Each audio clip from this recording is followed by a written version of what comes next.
사람들 눈높이에 맞추어진 복음서. 오늘은 루카복음서 6장 17절 그리고 20절부터 26절을 읽고 묵상하고 나누고자 합니다. 루카복음서를 17절부터 26절을 이어서 읽지 않고 17절을 언급하고 18절, 19절을 생략하고 20절에서 다시 시작한 이유가 무엇일까요? 그것은 예수님께서 어디에서 말씀하셨는가라는 이유입니다. 우리가 알고 있는 참 행복으로 알려진 산상설교, 상상수훈은 예수님께서 산으로 올라가셔서 앉으셔서 하신 말씀으로 마태복음 5장부터 7장에 걸쳐 기록된 상당히 많은 가르침 중 일부입니다.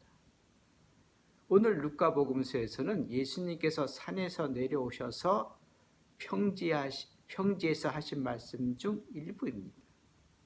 산 위에서 하신 말씀이 아니라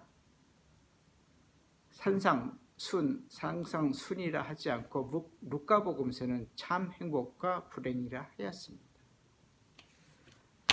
마테오 복음서에서는 산상설교 또는 상상수훈 전 갈릴리아 호수에서 시몬과 그의 동생 안드레아와 제베데의 아들 야고보와 그의 동생 요한을 부르셨지만 루카복음서에서는 예수님께서 밤을 새우시면서 기도하셨고 날이 밝자 여러 제자들을 부르시어 그중 12명을 뽑아 사도로 삼으십니다. 그리고 12사도뿐만 아니라 여러 제자들과 함께 산에서 내려오시니 그곳에도 많은 제자들이 있었답니다. 17절. 마태오 복음서에서는 제자들과 더불어 군중에게 말씀하셨지만 루카 복음서에서는 제자들을 바라보시며 말씀하십니다. 20절. 참 행복과 불행은 제자들에게 해당되어 하신 말씀입니다. 마태복음서에서는 행복하여라 마음이 가난한 사람들 하시면서 행복에 관하여 말씀하셨지만 루카복음서에서는 행복에 관하여 말씀하시면서 이어서 불행한 사람들에게 관하여 말씀하십니다. 부유한 사람들, 배부른 사람들, 웃는 사람들, 그리고 모든 사람이 너희를 좋게 말하면 그 사람들은 불행하다고 하십니다. 예수님 제자들 중 부유한 사람이 있었고 배부른 사람이 있었고 웃고 있는 사람들이 있었습니다. 부유한 사람들의 부는 어디에서 왔습니까? 열심히 일해서 부를 얻었다면 예수님께서 불행하다고 하시지 않으셨겠죠?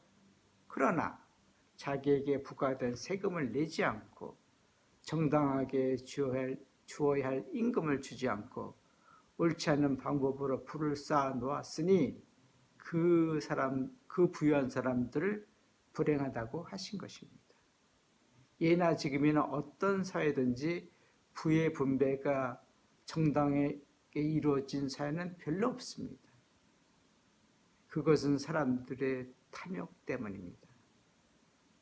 같은 직장에서 같은 일을 하는데 어떤 사람은 계약직이고 어떤 사람은 정규직이라 임금 차별을 하고 계약직에게 돌아가야 할 임금을 가로채 그 이익을 일부 사람들이 갖는 것은 예수님께서 말씀하신 불행한 부유한 자들입니다.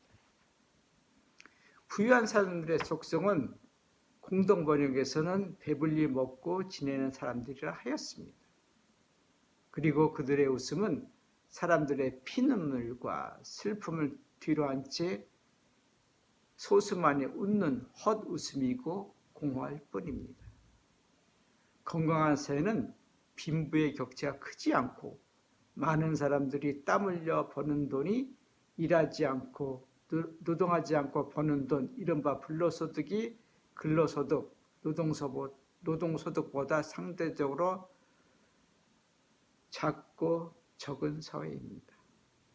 그리고 자기가 가진 바를 스스로 사회에 내놓아 덜 가진 사람, 덜 배불리 먹는 사람, 사람들의 시름을 덜어주는 사람들 눈에서 피눈물을 닦아준 사람이 많으면 많을수록 그 사회는 좋은 사회이며 건강한 사회입니다. 조선시대 유학자들은 이교뿐만 아니라 불교도 연구하고 전통적 우리나라 사상들을 연구하시면서 그 당시 서학, 천주학을 학문으로 연구하신 끝에 천주학을 학문이 아니라 신앙으로 받아들이고 사신 분들입니다. 이분들이 믿었던 사상들은 차별 없고 차별성 없는 평등 사회였습니다. 이분들은 조선의 신분차별 있는 사회에서 같은 천주교인 일반 백성들뿐만 아니라 자기 집에서 부리고 있는 종들이 천주교인이라면 형제자매라 불렀습니다. 오늘날 형제자매라는 소리보다는 회장님, 박사님 하는 소리가 어디서 들립니다. 새로운 신분제도가 생겨나고 있습니다. 어떤 분들은 마태오 복음에서 예수님께서 산 위에서 궁전들에게 입을 여시어 가르치신 것과 루카 복음서에서 예수님께서 밤새 기도하시면서 날이 밝자 제자들과 더불어 산에서 내려가 평지에 서시어 눈을 들어 제자들 보시며 말씀한 것에 큰 의미를 부여하지는 않습니다. 강론대 또는 설교에 서서 내려와 사람들 눈높이 맞추어 예수님의 말씀을 전하는 것과 강론대 또는 설교대에서 서서 사람들을 내려다보고 예수님의 말씀을 전한 것은 전달자의 태도에 따라 달라집니다. 서로 형제 자매라 부르는 것과 서로 회장님, 박사님이라 부르는 것은 엄청난 차이가 있습니다. 강론대나 설교대에서 형제 자매라는 용어를 쓰지 않고 우리 회장님, 우리 박사님하고 부르는 것은 공동체의 분위기를 해치고 더 나아가서는 우리나라 초대 교회가 가졌던 평등 사상과 유배되는 가르침과 말과 행동입니다. 마태복음서가 유대교 그리스도인을 위하여 편집되었고 루카 복음서가 이방계 그리스도를 위하여 편집된 것은 그 편집자들과 공동체들의 입장 차이와 견해 차이입니다. 예수님께서 이 땅에 오신 지 2000년이 지났는데 예수님 말씀을 산상설교로만 이해하고 있는 것은 문제라 봅니다. 사람들은 이렇게 말합니다. 저희가 주님의 이름으로 예언을 하고 주님의 이름으로 마귀를 쫓고 주님의 이름으로 많은 기적을 일으키지 않았습니까? 마태복음 7장 22절. 마태오는 루카보다 더 강하게 표현합니다. 하늘에 계신 내 아버지의 뜻을 실행하는 이래야 하늘나라에 들어간다. 마태복음 7장 22절. 주님하고 주님의 이름으로 예언을 하고 마귀를 쫓아내고 많은 기적을 하는 것이 아버지의 뜻이 아니라는 것입니다. 오늘 루카복음에서 나누고 싶은 말씀은 모든 사람들이 너희를 좋게 말하면 이때 너희는 조상들을 보고 말씀하신 오늘 루카복음에서 나누고 싶은 말씀은 모든 사람들이 너희를 좋게 말하면 이때 너희는 제자들을 보고 말씀하신 것입니다. 20절. 너희는 불행하다. 왜냐하면 좋게 말하던 사람들의 조상들도 거짓 예언자를 좋게 말했기 때문입니다. 26절.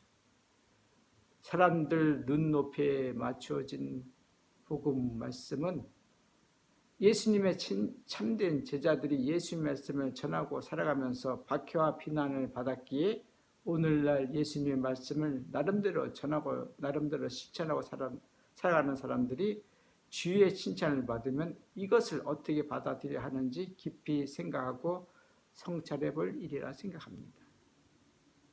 예수님께서 말씀하신 아버지의 뜻이 과연 그렇게 예수님의 말씀을 전하고 가르치고 그렇게 사는 것이 맞는지 또는 옳은지 고맙습니다.